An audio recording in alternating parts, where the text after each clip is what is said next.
ব্যাপারে ওনার তো দেশে ফেরার তো কোনো অসুবিধা নেই। উনি যেই কোনো সময় ইচ্ছা, উনি বাংলাদেশের নাগরিক, যে কোনো সময় ইচ্ছা উনি দেশে ফিরবেন।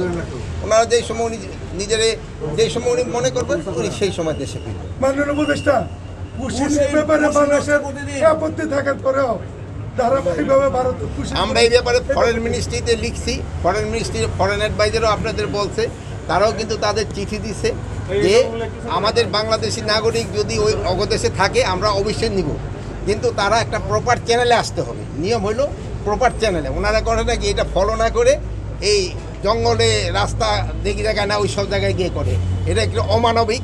এই যেগুলো আমরা কিন্তু এটা শুধু আমাদের না, আমাদের যে অ্যাম্বাসেডার আছে, হাই কমিশনার আছে দিল্লি, তাকেও এটা বলা হয়েছে এবং ফরেন অ্যাডভাইজার এই ব্যাপারে আপনাকে কিন্তু ব্রিফও করছে